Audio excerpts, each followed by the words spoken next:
Hi, this is Himanshu Siwal. मैं आज आपको पढ़ाऊंगा एक्सरसाइज 1.3।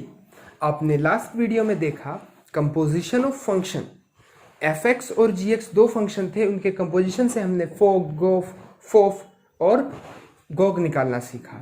एक चीज़ हमने ये सीखी थी कि फोग और गोफ अगर आइडेंटिटी फंक्शन के बराबर होते हैं तब वो दोनों फंक्शन एक दूसरे के इन्वर्स होते हैं। अब इन्हीं बेसिस पर आपको कुछ क्वेश्चंस मैं यहाँ करवाऊंगा। तो क्वेश्चन नंबर फर्स्ट है, यहाँ सिंपल आपको एक फंक्शन दिया है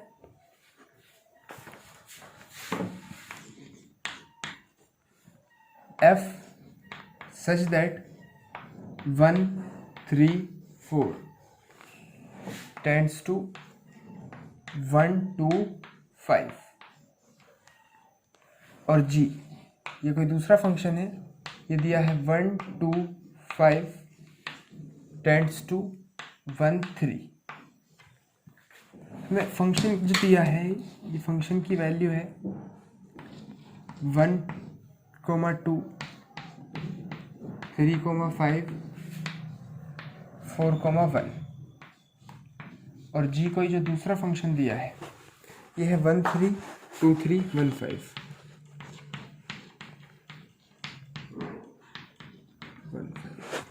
अब निकालना है, हमें फाइंड करना है गोफ। तो जो गोफ निकालना काफ़ी इजी है। g ऑफ एफ एक्स इसका मतलब होता है, ठीक है। अब आप ध्यान दें कि फंक्शन 1, 3, 4 से 1, 2, 5 तक था और g था 1, 2, 5 से 1, 3 तक। अब जो हमारा क्वेश्चन बनेगा, जो गोफ है, जो गोफ की रेंज बनेगी वो बनेगी 1, 2, 4 से और 1, 3 तक, ठीक है। अब क्या है, आप पहले एफ एक्स की वैल्यू 1 लें, ठीक। एक्स की वैल्यू, एक्स के लिए आप 1 लें, ठीक, यानी f1 और बाहर है g। लिख देता हूँ यहाँ 4 x = 1 में फाइंड कर रहा हूँ। तो g ऑफ f1 फाइंड करना है। f1 की वैल्यू कितनी है? f1 का आंसर 2 आ रहा है और g2 का आंसर कितना है? 3, ठीक। तो 1 का रिलेशन हो गया 3 के साथ। जब x की वैल्यू मैं लूंगा 3, तो g ऑफ f3, अब फंक्शन में f3 रखोगे तो आंसर कितना आएगा? 5 और g5।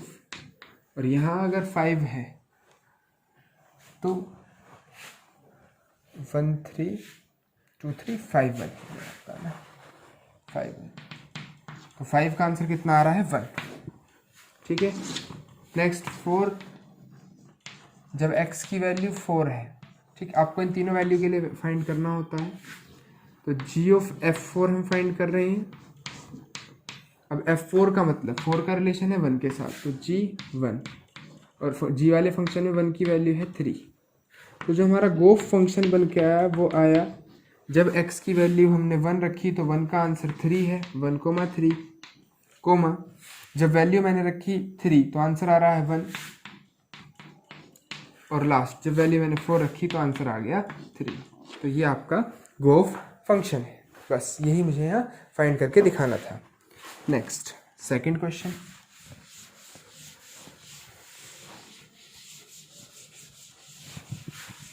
ये एक्सरसाइज काफ़ी इजी है अगर आप इसे बस करने का थोड़ा सा सीख लें। देखिए f plus g of H है, इसको हमें F O H plus g of H, तो यहाँ सिर्फ लिखने का आपका काम है। आप LHS लेके चलें। अब f plus g of h का मतलब क्या है? f plus g of h x, ठीक है। आप यहाँ डिस्ट्रीब्यूट कर दें f plus g of h x, it means f of h x plus g of h x, और इसकी वैल्यू आ गई एफ ओ एच और इसकी वैल्यू आ गई जी ओ एच। तो ये हो गया RHS। तो ऐसे ही आप नेक्स्ट इसका पार्ट कर लेंगे। चलिए क्वेश्चन नंबर 3 पर हम आते हैं। क्वेश्चन नंबर 3 दिया है, फाइंड गोफ and fog if F x और जी एक्स मुझे फंक्शन दे रखे हैं। तो मैं आपको फर्स्ट पार्ट अगर करें तो एफ एक्स की वैल्यू है मोड एक्स और जी एक्स की वैल्यू है मोड एक्स प्लस मोड में 5x माइनस 2। मान लीजिए मैं फोग फाइंड करता हूँ, it means f of g x. तो एफ ऑफ जी एक्स ये हो गया 5x माइनस 2। ठीक है, अब इस फंक्शन में वही मोड के अंदर, अब इस फंक्शन में यहाँ वैल्यू रखेंगे तो मोड के अंदर x की वैल्यू 5x माइनस 2 ये आ गई आपकी। क्लियर? चलिए नेक्स्ट ऐसी सेकंड पार्ट आप कर लेना। और एफ एक्स दिया है, फोफ निकालना है, आप निकाल लेंगे। फोर्थ क्वेश्चन में फोफ फाइंड करेंगे, वो एक्स के बराबर प्रूफ करना आ ही जाएगा। और अगर फोफ एफ के बराबर आया तो एफ एक्स का इन्वर्स क्या होगा? खुद एफ एक्स होगा। Next, state the reason whether the following function have inverse. इन फंक्शंस के इनवर्स होंगे या नहीं, हमें रीजन बताना है। तो ये 1 1 on 2 होने चाहिए। तो फर्स्ट पार्ट में आप देखिए कि 1 1 on 2 नहीं है, 1 1 नहीं है, ठीक, ऑन 2 है तो उसका इन्वर्स नहीं निकलेगा। सेकंड पार्ट 5 4 6 3 7 4, अब 5 का भी रिलेशन 4 के साथ, 7 का भी 4 के साथ, तो ये 1 1 नहीं है, इसका भी इन्वर्स नहीं निकलेगा। नेक्स्ट 2 7 3 9 4 11 5 13 और 1 1 भी है और साथ साथ ऑन 2 भी है। यस, थर्ड पार्ट में रिलेशन फाइंड इन्वर्स फाइंड हो सकता है। नेक्स्ट क्या रखा है? Show that the function f x equals to x by x plus 2 is 1 1। इसे 1 1 शो करना है और इनवर्स फंक्शन का फाइंड करना है हमें। ठीक है, ठीक है 1 1। अब जो हमें हिंट दिया है, ये दिया है y belongs to range, y equals to this. ठीक है, कोई दिक्कत नहीं है। तो 1 1 तो शो करने का तरीका आपको हमने बता रखा, f x equals to x by x plus 2 है। ठीक, 4 1 1 1 1 के लिए क्या करना है? Let x1 and x2 are two values of x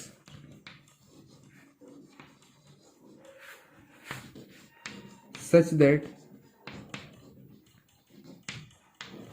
fx1 is equals to fx2। कि भाई fx1 फंक्शन fx2 के बराबर है। अब fx1 का मतलब क्या हो गया? x1 plus upon x1 plus 2 और ये हो गया x2 अपॉन x1 प्लस 2।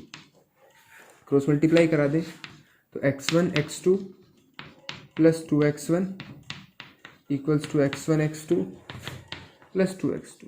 ये हो गया बच्चों कैंसिल, यहाँ से x1 equals to x2, therefore f x is 1 1।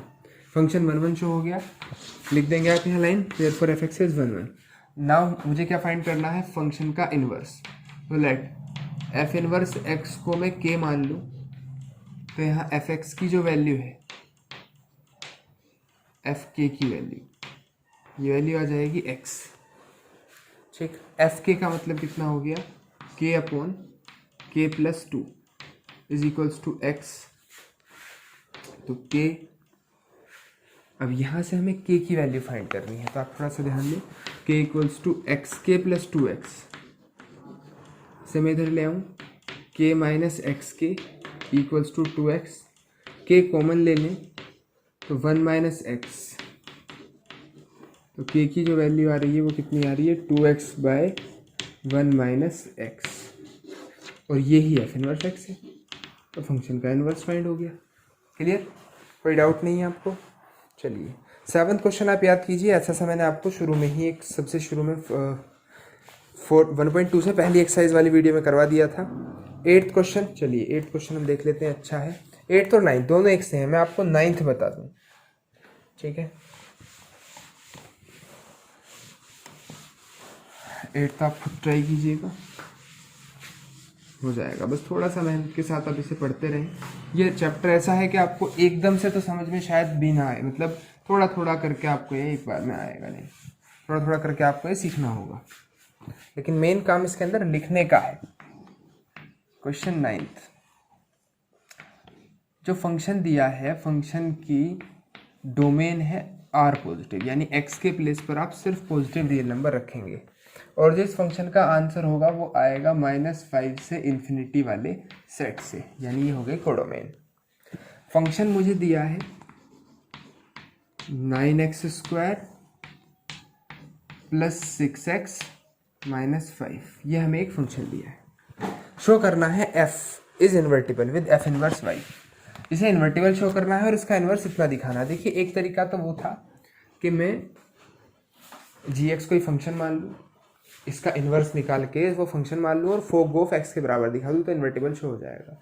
दूसरा तरीका जो मुझे बेस्ट लगता है वो 1 1 ऑन 2 के बेस पर आप इसे कीजिए, क्योंकि हम वही यूज़ कर रहे हैं फॉर 1 1 करना है मुझे फंक्शन को। तो let x1 and x2 are two values of x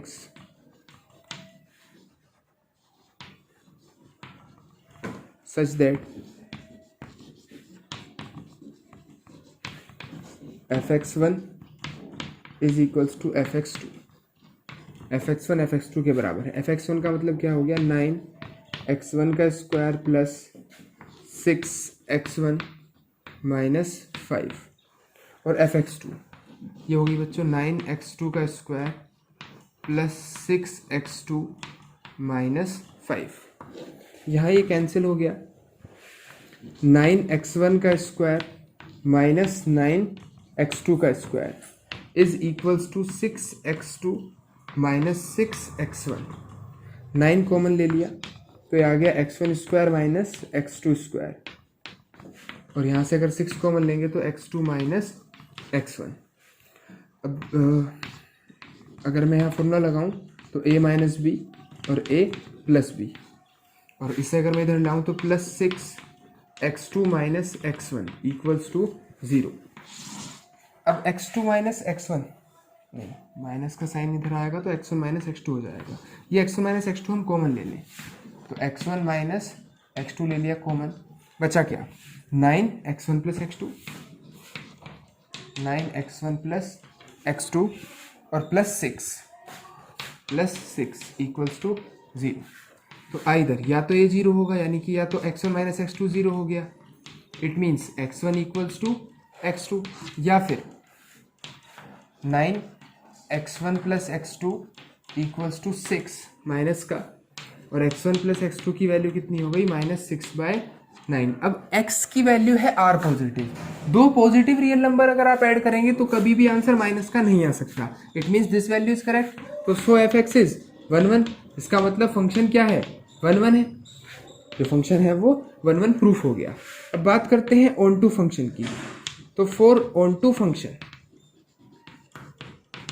function के लिए क्या होगा, मुझे इस फंक्शन की रेंज निकालनी है, तो मैं लेट करता हूँ f(x) को y के बराबर, ठीक है, और y की वैल्यू फाइंड करता हूँ। तो 9x square plus 6x minus 5 equals to y, ठीक है। तो आपको x की वैल्यू फाइंड करने के लिए यहाँ completing the square method use करना होगा। 9 आप यहाँ से कॉमन ले लें तो x square plus 6/9x minus 5/9 equals to y, ठीक है। हमने 9 यहाँ कॉमन लिया, ये हो गया 2/3, ठीक। यहाँ फॉर्मूला आप लगा दें।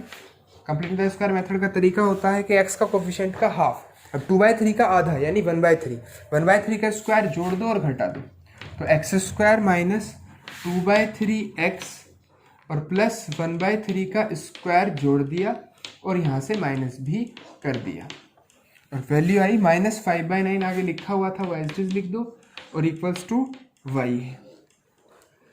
तो 9 आप कॉमन लिया हुआ है, ये वैल्यू बन गई x माइनस 1/3 का होल स्क्वायर, और 9 की मल्टीप्लाई जब हम करेंगे यहाँ 1/3 के स्क्वायर में तो माइनस का 1 बचेगा, और 9 की मल्टीप्लाई जब यहाँ करूँगा तो माइनस का 5 बचेगा इक्वल्स टू y, ठीक है। तो ये हो गया 9x माइनस 1/3 का होल स्क्वायर y प्लस 6, ठीक। ये डिवाइड में आ गया 9, और आप स्क्वायर रूट ले लें,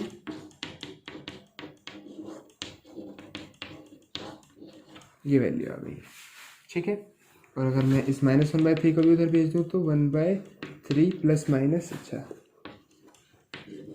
y प्लस 6/3 ये आ रहा है, ठीक है। अब आप ध्यान दें, मैं रेंज निकालने की बात करूं, ठीक, क्योंकि कोडोमेन तो हमें पता है हमको फाइंड करनी है रेंज।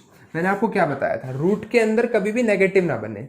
अब y के प्लेस पर अगर मैं -6 से छोटा कोई नंबर रख दूं तो ये वैल्यू नेगेटिव बन जाएगी रूट के अंदर, यानी y की से जो वैल्यू रखनी है वो -6 से छोटी नहीं होगी। ठीक है, अब मान लीजिए हम यहाँ 6 रख दें तो 6 रखेंगे तो ये आंसर कितना आ जाएगा यहाँ, ठीक 6 रखें अगर तो 6 + 6 सॉरी -6 रख दें अगर तो ये 0 हो गया, तो 1/3 हमारी x की वैल्यू आ रही है। ठीक है, और अगर मैं इसके प्लेस पर -5 मतलब कि मैं -6 से छोटा नंबर नहीं रख सकता, मैं यहाँ -5 रख लूँ, -6 रख दूँ, -7 नहीं, -7 नहीं रख सकते, माइनस में आ जाएगी रूट में वैल्यू, और उसके आगे -4 कुछ भी हम यहाँ रख सकते हैं। क्लियर? तो जो x की वैल्यू है मतलब जो रेंज है वो रेंज क्या होगी कि आप -5 से लेके कोई भी नंबर, क्योंकि यहाँ रियल नंबर है और पॉजिटिव रेंज है, सॉरी डोमेन है, तो मैं यहाँ y के प्लेस पर -6 से बड़ा कोई नंबर, यानी कि मैं इसे लिखूँ -6 तो खुद आएगा नहीं, -5 से और इन्फिनिटी तक के बीच का कोई भी नंबर रख सकता हूँ। ये फंक्शन जो है फंक्शन एग्जिस्ट करेगा। अगर हम इसके अलावा कोई नंबर रखते हैं तो फंक्शन एग्जिस्ट नहीं करने वाला। ठीक है, तो ये रेंज आ गई और कोडोमेन भी खुद इतनी ही है। क्लियर? रेंज और कोडोमेन बराबर है तो फंक्शन ऑन टू हो गया। फंक्शन ऑन टू यानी कि इन्वर्टिबल शो हो गया। उसके बाद आपको इसका इन्वर्स निकालना है, तो जैसे ही इन्वर्स ये करा है पूरा सॉल्यूशन, ऐसे ही आप इसे के मानते और एफ इन्वर्स एक्स की वैल्यू फाइंड कर लेते, तो ये आंसर यही आएगा रूट में y + 6। अच्छा, ये है -1/3। इट मीन्स कहीं मिस्टेक हुई है थोड़ी सी। क्या था फंक्शन? 9x² + 6x - 5। हाँ, ये प्लस है, ये गलत हो गया, ये प्लस है, तो ये प्लस का 1/3 का होल स्क्वायर होगा, और जब आप इस 1/3 को उधर भेजेंगे तो ये माइनस का 1/3 होगा। ठीक, अब आपको यहाँ एक चीज़ और क्लियर होने वाली है कि ये वैल्यू आप अगर -6 भी रख लेते हैं, ठीक, तो -6 रखते हैं तो ये 0 बन गया, और ये 0 बन गया तो आंसर माइनस का 1/3 आएगा। ठीक, और आंसर आना चाहिए x की वैल्यू r पॉजिटिव, इसलिए -6 नहीं लिया, क्या ली वैल्यू -5, क्योंकि -5 रखूंगा तो वैल्यू नेगेटिव नहीं बनेगी। ठीक है, और आप इन्वर्स भी फाइंड कर लेंगे। सेम ऐसे ही क्वेश्चन नंबर 10, अच्छा है, काफ़ी अच्छा क्वेश्चन है 10th।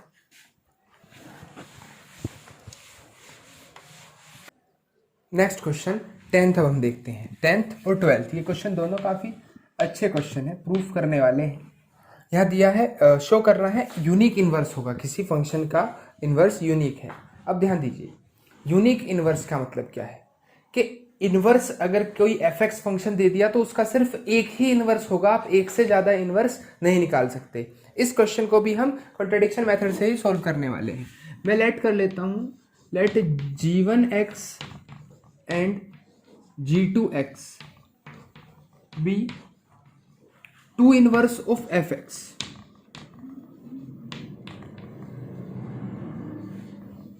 g1x और g2x fx के 2 इनवर्स हैं। ठीक है, अब अगर ये दोनों इनवर्स हैं तो fo g1 और fo g2 दोनों की वैल्यू आएगी तो आइडेंटिटी फंक्शन x ही, क्योंकि फोग और गोफ दोनों की वैल्यू x के बराबर होती है अगर f इनवर्स है g का। ठीक है, अब f of g1x equals to f of g2x, और यहाँ मैं f दोनों तरफ कैंसिल करूँगा तो मैं देखूँगा कि g1x और g2x दोनों जो वैल्यूज़ हैं वो इक्वल आ गई। इट मीन्स कि ये दोनों फंक्शन जो 2 इनवर्स मैंने माने थे वो दोनों ही एक ही हैं, तो सो fx हैज़ यूनिक इनवर्स। इसका मतलब fx का जो इनवर्स है वो यूनिक है।